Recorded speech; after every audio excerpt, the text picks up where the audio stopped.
Okay, everything said. So, welcome everyone to our second town hall for 2024 for the month of January. Not having a huge engagement today, I guess, because of the time of this meeting. But welcome everyone. Today, as usual, we are going through our regular agenda. Just wait a second because here it is. We're going through our regular agenda with some updates from the DAO committee, the governance squad, our squad, some updates from the ambassador program. Really excited about those, and updates from the grant support squad.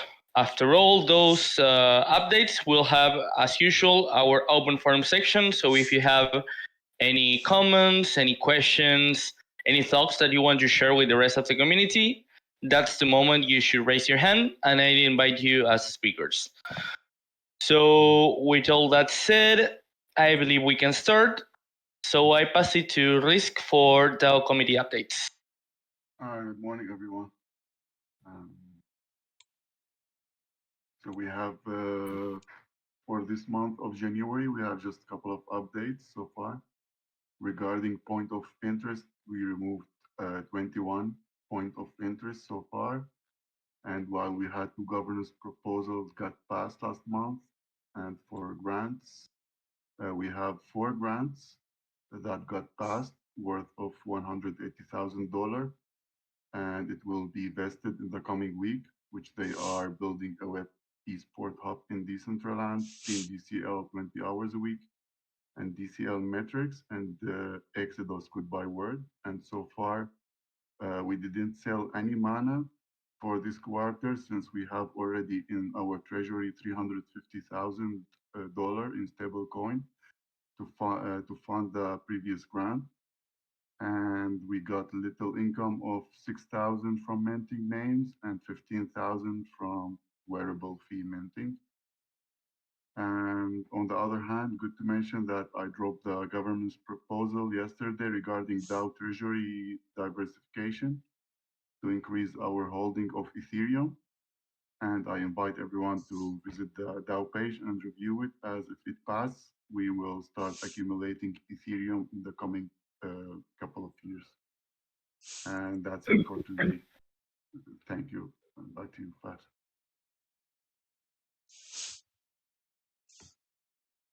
Thanks a lot, Risk. Very complete updates as usual. So we can jump into governance squad updates then. Gino, I pass it to you.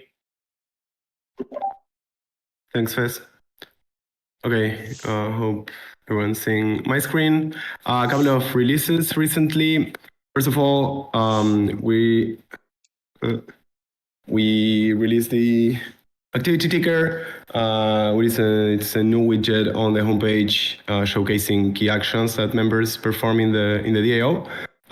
So we'll be able to see a stream of proposals created, and the comments, votes, project updates from grants published, and starting this week, delegations. So it will be a way to sense the activity of the DAO, to see how active we are, and also to take a look at the most common and important actions that users perform in the DAO.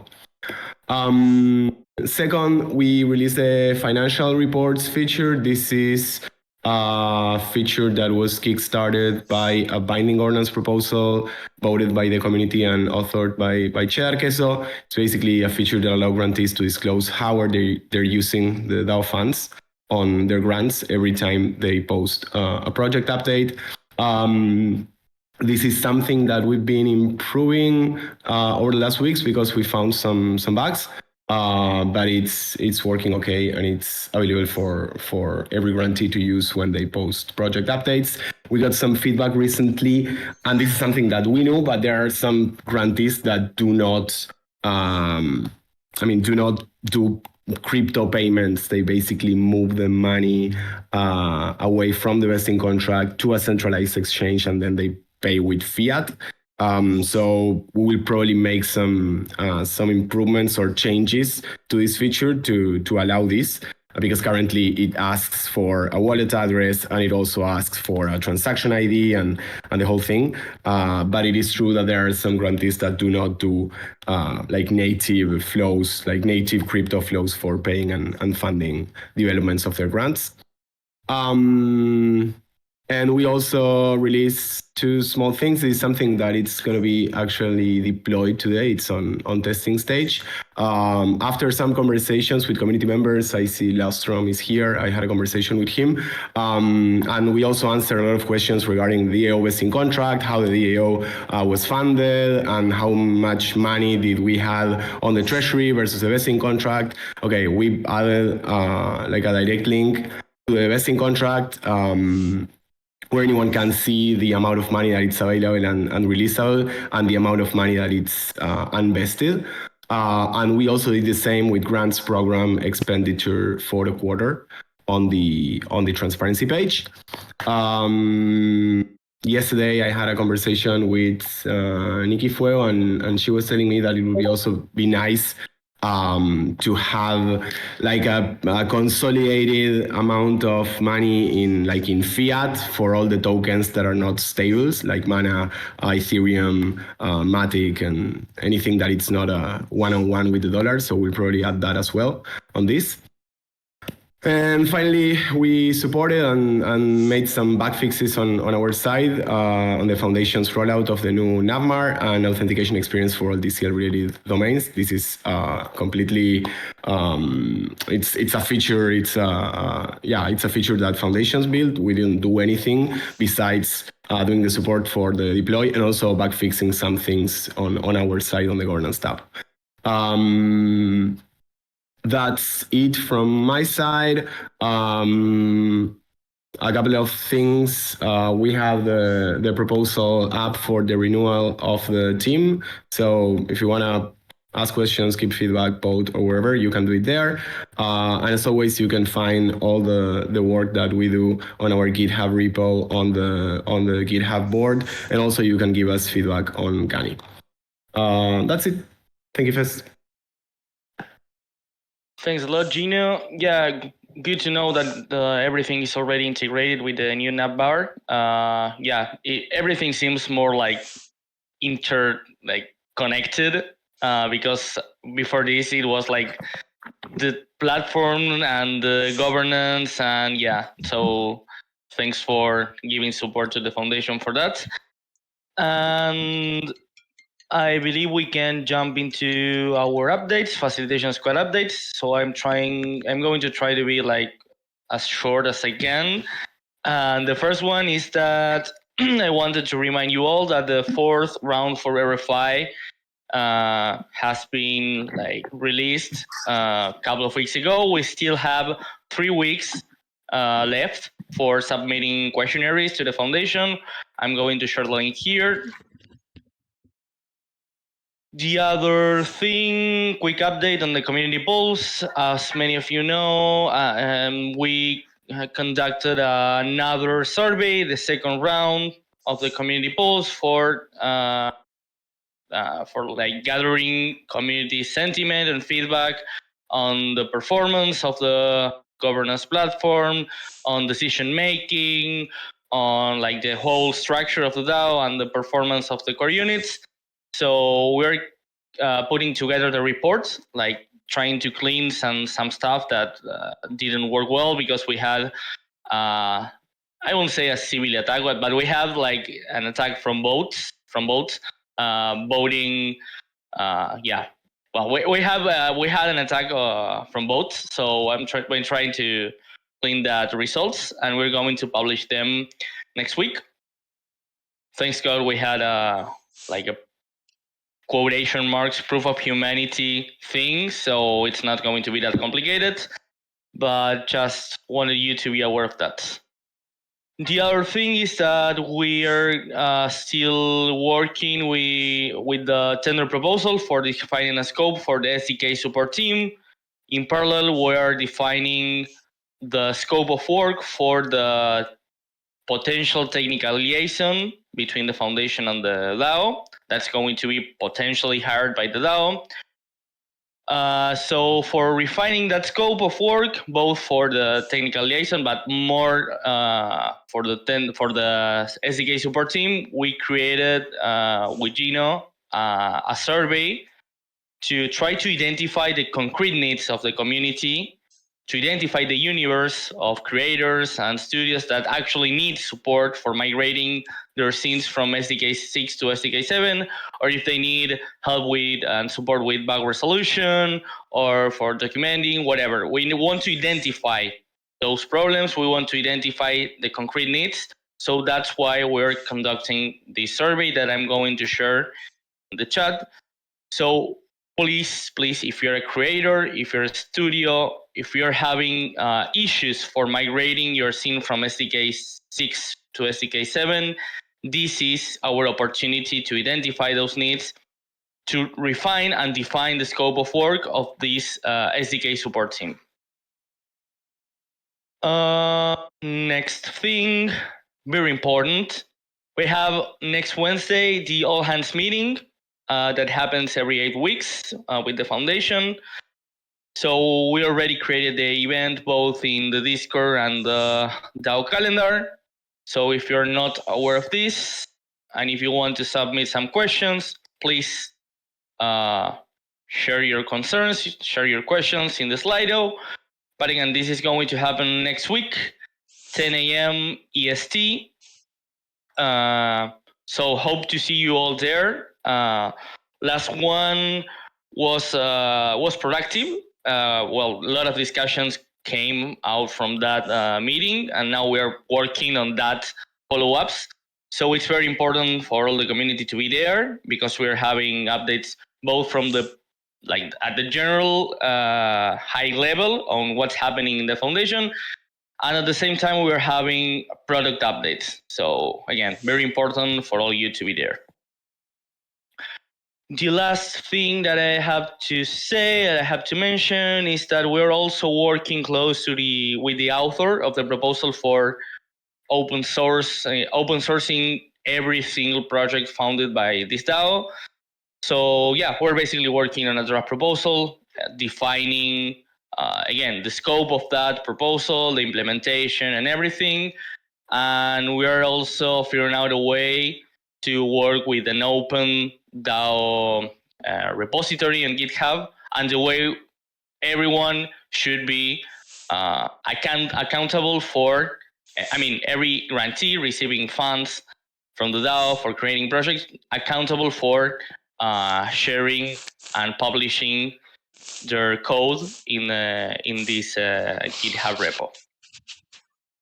Okay, so that's pretty much all on my end about operations. Okay, that's all for today. I'm not going to extend anymore. I'll pass it to Fractilians for strategic.com updates. Cool. Can you hear me? Yep. Okay, awesome. Hi everyone, thanks for being here, and hope you guys have had a great couple weeks.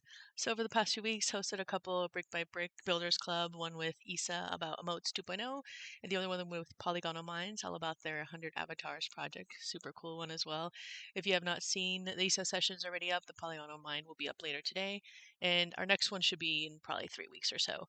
Also, quick reminder, there's still the open call for Decentraland Art Week and Mesh Fair, and I'm going to post here the links if you guys want to submit for that. Here are the links for that. Also today there's a special event happening. It's a cross Discord event. It should be a lot of fun. It's going to be all about the Wellness Week, and it's going to be on Meme Explorers Discord, and I will be joining up with Bay and the WIP crew to talk and to give us to give everyone a guided tour of the Wellness Week build. So it should be a lot of fun. It's always mad fun in there, and it'll be happening today at 3 p.m. EST. And there's an events section here on our DAO Discord if you want more info on that. And also, like always, posting across all socials, and I am checking the social amplification channel, and if you guys post anything on there, I will also try my best to share across all DAO socials. And feel free to always reach out to me with any requests, and I can help amplify it whenever I can. And if you are new here, also just be sure to head over to our YouTube channel where all of these sessions, including our town halls, are recorded. And here is the link for that as well. And that's it for this week. Pass it back to you, Fede. Thanks. Thanks a lot, Nat, for that. And that will be all for Facilitation Squad updates. Now we're going to jump into the Ambassador Program updates, something that we didn't do before, but now that we already have all our ambassadors working, we're moving forward, and I believe this is going to be one of the first updates. So I'll pass it to Canessa for introducing this new section of the town hall. Hi, thank you. Good morning, good afternoon, good night, wherever you are in the world. It's early over here in my part of the world. The ambassador program, we're finally getting some momentum. We had 16 applicants accepted, and applicants or ambassadors have started, planning their events, and we even had one hosted, which is really exciting. We'll hear from him in just a minute. We have gotten a training set up, so ambassadors next week are going to have the chance to work with a media training just to kind of get them some skills.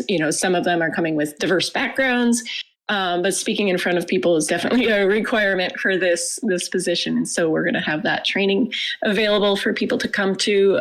We have somebody in the works with a professor from the University of Reading in the United Kingdom, which I think was formed by Oxford. It's a pretty neat opportunity. And so that is potentially going to be another event that you see from the ambassadors really, really soon. So that's exciting. We're working on getting swag shipped worldwide, which sounds like a feat, but it's actually a pretty big feat. Countries, represented all over the world.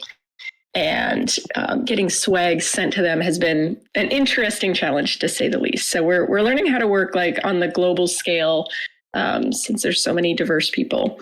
Let's see. We're getting the information from each ambassador, kind of the graphic that you might have seen posted on Twitter. Each ambassador is making their own. And so I anticipate, probably with Wellness Week being the focus this week, sometime after that, we're going to make a formal announcement and kind of, get the ball rolling. So stay tuned. I think that as ambassadors get, their events in their specific areas planned, announced, you'll see more of them. So excited to see some momentum and see some, get their feet on the ground. So to lead the charge, MetaRyuk just had an event in Singapore last week. So I'm really excited to see the turnout. And it's a reminder that these ambassador programs, I think it's a really big strength that we have a diverse group of people representing Decentraland. Some people are, they go to the parties, they're social, they're really good at, getting outreach to people and getting them in. Other people are more on the technical side and looking at the infrastructure of what Decentraland is built on. And yet others are, performers. So I really hope that each ambassador leans into their strengths so that they have a different reach. So if everybody was just into the party scene, we kind of have one specific type of, clients and users coming in. So I think that it's good to have developers and everybody. So on that, MetaRyuk, I think you're more on the technical governance side, and I'm excited to hear more about how your event went, if you'd like to share. Thank you. Just checking, can you guys hear me? Yep, perfect. Fantastic. Let me try to share my slide. Hopefully it works this time. All right, I think it's working. You guys can see my slide, right? Yes. Yep. Yes. All right. Okay. Thank you. Thank you, Canessa. Thank you, Fish. So just a quick update on the activity that I did 2 days ago. Actually. So I presented at a local meetup with over 100 attendees. So this meetup was organized by a community called Division Zero. So Division Zero, on a high level, they are a cybersecurity community. They have established since quite some time ago. I think for close to a decade now, and they are now having more than 3,000 members. So typically, when they have a big conference, they would have over 1,000 or 2,000 people that attend. But on a smaller meetup, a monthly meetup, they will have 100 to 200 plus people attend. So I was given the opportunity after talking to the organizer to briefly speak about a particular hack that happened in 2022, basically the Beanstalk hack. When I analyzed the hack, when I look into the Decentraland DAO and the security mechanisms or the mechanisms in place in the DAO, it helps to kind of like prevent from the same hack from happening. So essentially, the strategy that I place is not start off with, welcome to Web3, welcome to the metaverse kind of thing, but instead penetrate it in a way that let's talk about the security aspects of the DAO, and then slowly we will talk into the Web3, metaverse, and eventually Decentraland. So it's baby steps, but we will get there. All right. So for this event, Decentraland, thanks to Decentraland, we sponsored the food and beverages. All right. I don't have to pay for the rent for the place itself, so which is a good thing. And these are some of the pictures that I took for the event. As you can see that the F&B sponsor is Decentraland.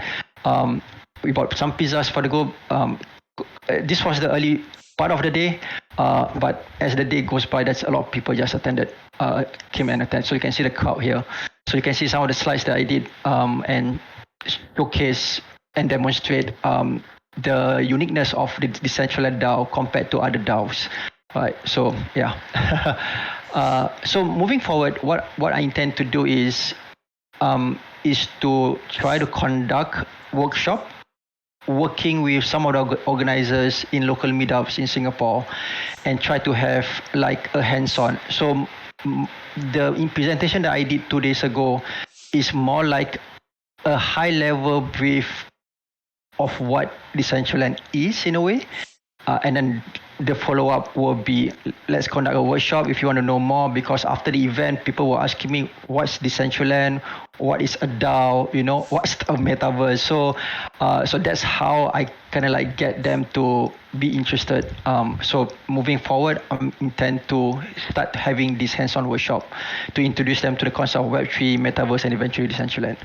So that's the plan for the next 3 months.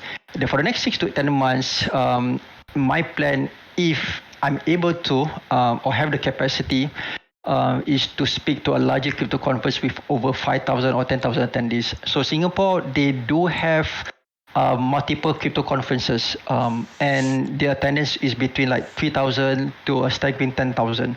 So the way to attend, the way to get to speak, there are 2 ways. One, you either sponsor it by buying have a giant booth over there, and then they will give you a slot, or you submit papers, and then if the paper is something interesting for them, they would accept it, and you'll get invited to be the speaker for over there.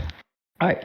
So, but that will come later, and having this booth in conferences is not cheap, right? So if you look at the image here I show, you can see that these 2 are the cheapest to have, because other than that, it's more like 50,000, 60,000 to sponsor and get a spot as a speaker role in the event.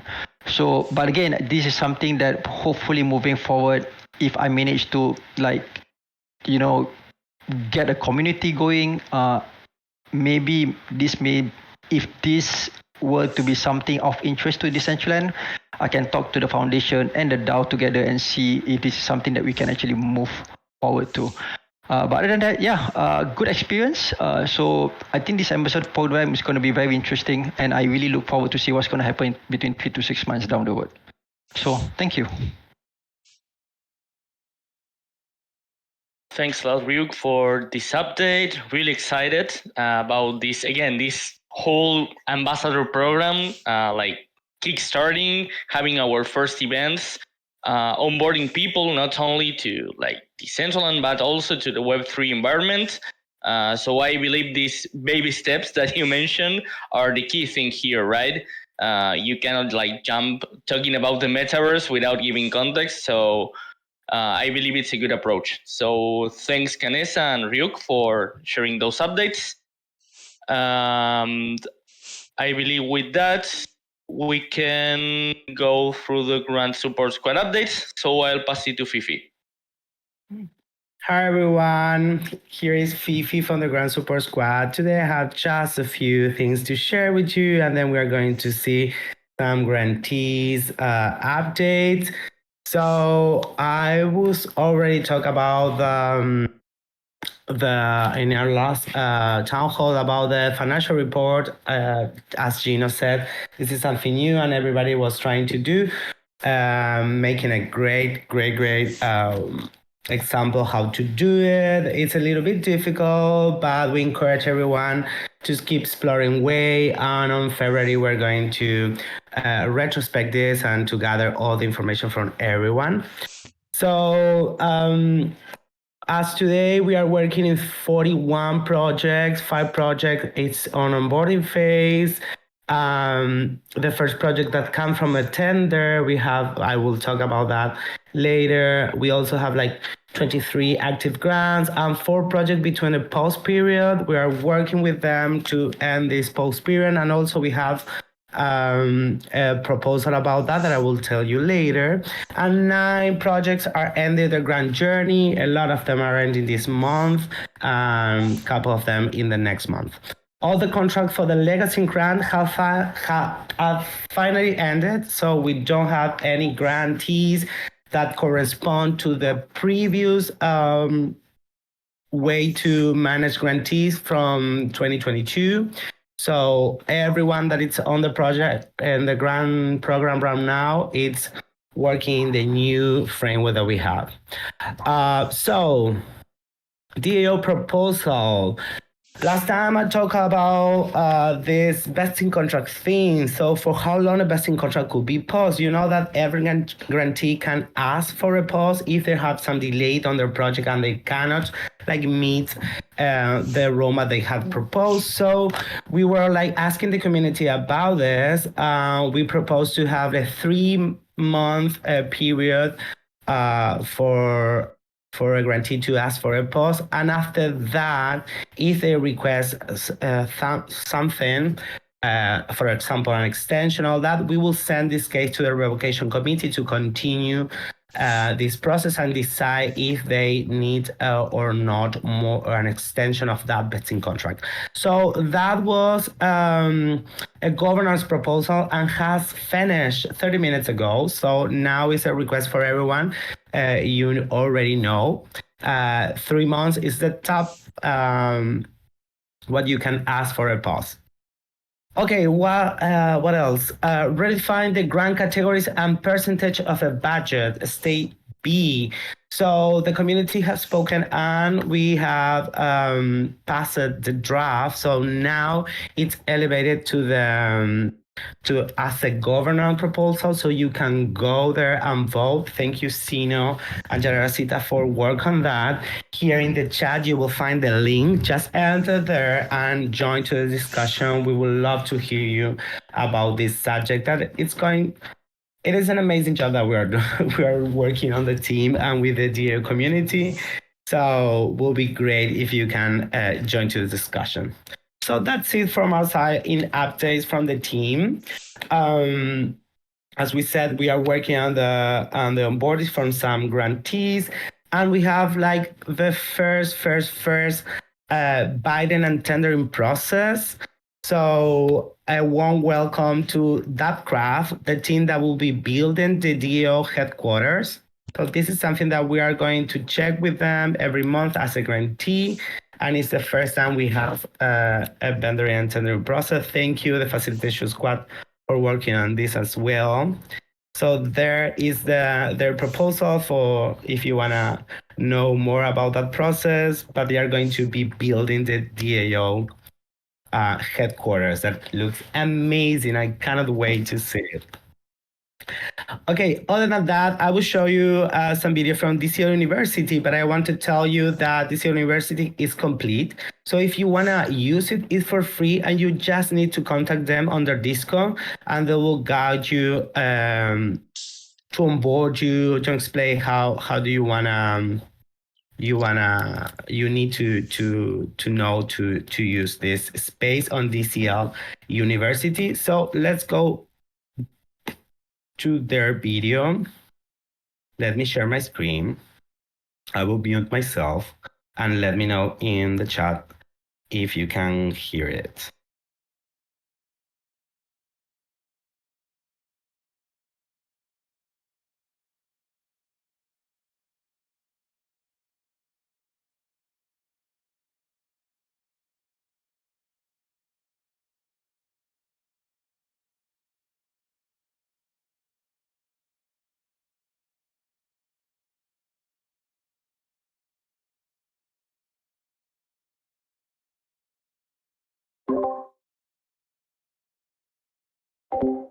Nope, can't hear it either.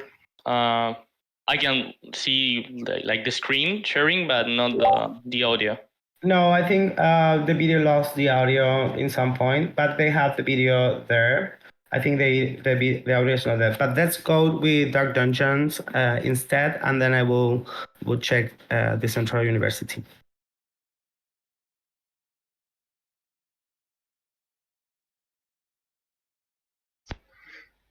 Hello, the Sun team is happy to welcome you. We would like to remind you that we had planned to finish the project a month ago, but unfortunately the scope of work turned out to be much bigger and more complicated than we thought it would be. Therefore, we had to extend the deadline by 1 month. We haven't published anything about our work for a while now, yet we have put a lot of effort into our project these past few months. After all, it's common knowledge that the final stage is always one of the hardest, right? So let us tell you what we have done and how the project will look when finally released. Now we are at the land provided by DAX. Its coordinates are -17, -21. All that is left is to add a character who will welcome players, brief them on the project, and how to start the game, as well as some other details. I guess you know that our gameplay comprises 2 plot lines, and each of them has been published under a unique name and is located in a separate world. So let's go to the first plot line through the portal. This is the starting room, where players can make up a team if they want to play together. They can also learn about their role in this plotline, what certain icons on their screens mean, how to use the inventory, and so forth. After the team is assembled, let's finally hit the portal. Today, we're not going to show you everything we have already demonstrated in the previous videos for the sake of saving time. We'll just show you the latest updates. After the last test on Tuesday, some community members who participated in it pointed out that the interface isn't clear enough, so we made it more intuitive. Just for reference, here is how it used to look like. Some testers also complained about lack of a map which would show the location of the interest points. However, since one of the cornerstones of the gameplay is to explore the world, we decided not to add a map, but to mark all the objects you can interact with. Let's see how it works on Shopkeeper's example.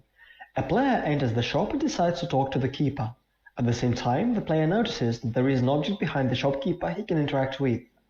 Yet he cannot access it now. It makes the player search for a way to enter that room, for instance a window. The player can try to get through the window into that room and there access the object. We will also add a button to the interface to open the guideline, like in the starting room. This will help players to find their bearings. We're not going to check other locations from the first plotline, since the changes there are not that drastic and noticeable. So instead, let's jump straight to the second plotline. Here we can see a similar starting room for making up a team and a portal. The setting of this plotline is vastly different. Many of you should know Metadosh will welcome us and bring us up to date. He will also invite us to his place. Our team had contacted Metadosh at the very beginning of our work and had suggested that his character should be added to our game, which he happily accepted. Our game unites many characters from different universes, and we thought it would be a very good idea to add someone from Decentraland itself. This could incline other players to further explore Decentraland after they complete our game. Now let's quickly run through other locations of this plotline. Our task is to escape from the space station. Similarly to the first plotline, this one entails a lot of interactions with characters and objects. It also has several landing scenarios, and players will have to explore the locations and find out how to escape. One of the options is to go through the vent. It is a small maze filled with enemies, and the exit from it is guarded by a boss. Surely these are just a part of the added functions.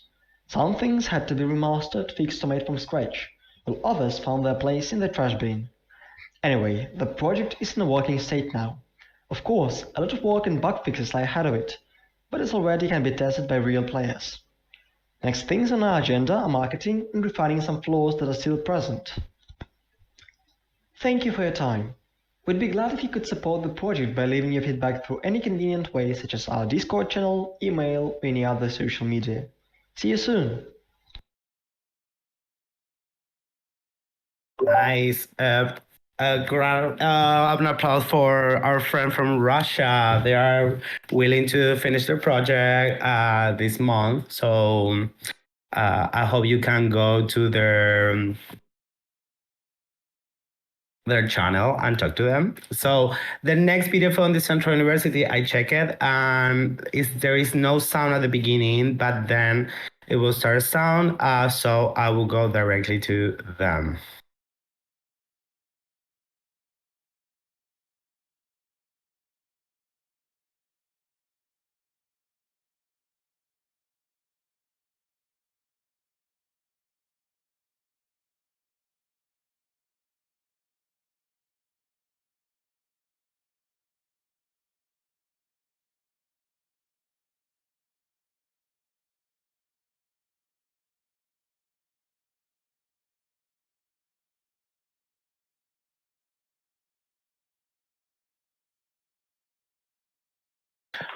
Five minutes without sound is going to be complicated.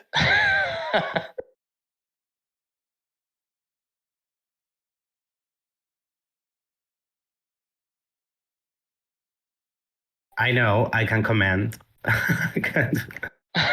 Let's do something about it.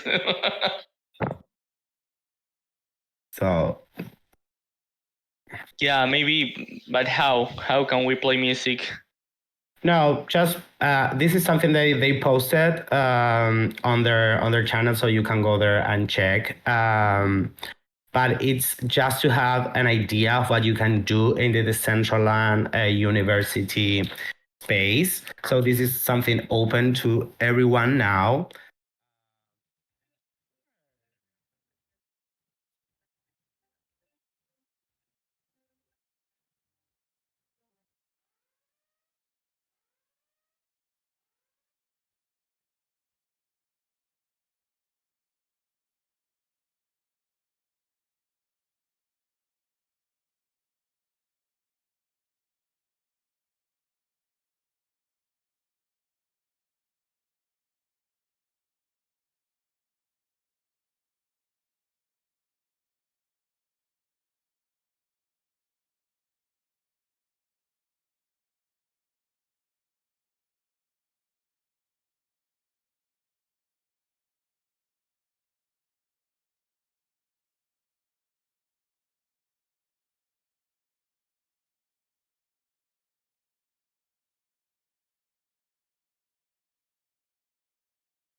Okay, so now we know how to do a cake. Thank you very much, Decentral University, for that. You can go to their channel and talk to them if you want to use the space. It's for free for everyone. So that's it from our side. Thank you, everyone, for listening. And if you have any question for us, just contact, and we will be glad to help you. Thanks. Thanks a lot, Fifi, and thanks for managing that silence. You're always good at it. So great. Nice updates from those grantees. And now that this meeting is coming to an end, as usual, we will have our open forum section. So from now, if you want to share some comments, thoughts, ask questions for the core units or the committees or something that has nothing to do with what we have talked, this is the moment. So if you want to join the stage, please raise your hands and I'll invite you as speakers.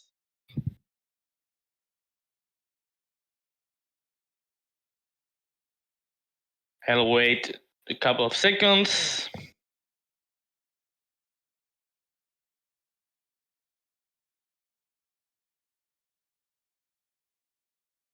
Okay, so I guess...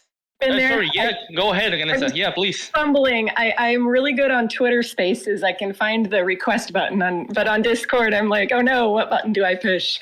I had a great question actually by Valentinos in the comments about the ambassador program, and I'd love to I know I've covered it on the ambassador thread, other places as well, but I know there's a little bit of uncertain or just confusion of how the ambassadors are getting paid. So maybe just I'm happy to answer any questions around that.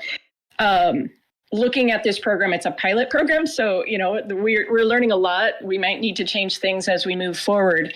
But the way that it has been set up is that each ambassador gets $450.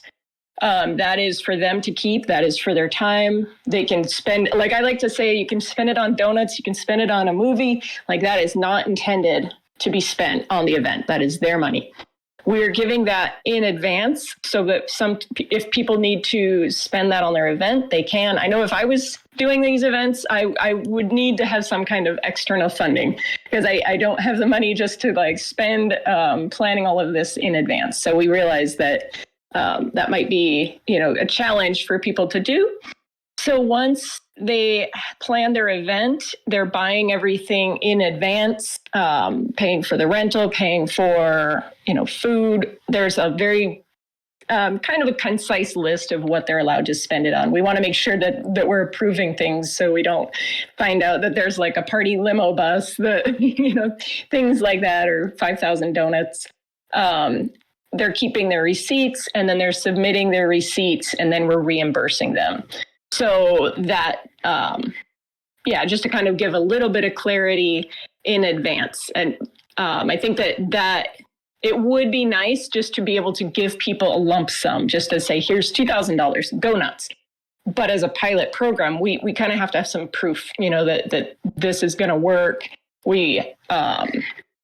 So I think that's probably the best way to describe and explain that. So if anybody has questions, please feel free. I know that I think that detail maybe we could have made clear in the original grant. And so if the ambassador program is successful, if the community supports it and we continue to do more, I know we'll definitely make sure that piece and the breakdown of how that's going to be is very clearly itemized. So let's see. I'm not sure if I can do my phone and look at the comments well enough, but hopefully that answers the question there. No party bus, Fractilians. I know. Well, I mean, ambassadors can they can request it. They could say, "Hey, I want to rent a party bus," but it would have to be approved. So if that's the best way to onboard people, then you know what, send me the request. We'll talk it over. But yeah, so if anybody has questions, that's a great question to come up with. Like I said before, this is a pilot. We've had to change things a little bit along the way to try to, reach as many people as possible. There's things that will improve. There's things that have worked really great. I think that I'm learning that it's a great big world. There's some ambassadors that are living in countries where there's flooding and the internet is out. And in, the United States, I don't think about that much because when the internet goes out, in an hour, the public utilities crew will get my internet going. And it's not the case in the worldwide audience. So I think just like I'm really realizing that this world that we're coming at this from very different perspectives, that internet is not a given to all parts of the world. And that's the point of the ambassador program, is to reach people in, that we haven't reached yet. So thank you for that question. It's a great one. And let me see if that's a follow-up. So please feel free to ask more. Thank you. Thanks a lot, Vanessa, and thanks a lot, Balan, for that question. There were stuff that I didn't know too, so really good to have these clarifications. During the chat, you also have access to not access, you can visualize the wallet where all funds from the ambassador program are. So again, if you have any questions, reach out to Vanessa, and she'll probably answer all your questions.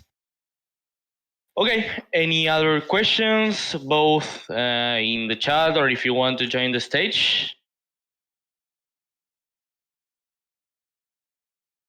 If not, I believe we can start wrapping up this meeting. So, that will be pretty much all for today. I want to thank, as always, everyone that has joined this meeting. Really nice updates from the grantees, really nice updates from the core units and the committee. So, we'll keep you posted about new updates or any news on my end regarding like the open source project that you're working with Jared, and the all hands and the tender proposal for the SDK 7 migration team, the migration support team. But if you have any questions, please reach out. That will be all for today. Thanks a lot. Bye-bye.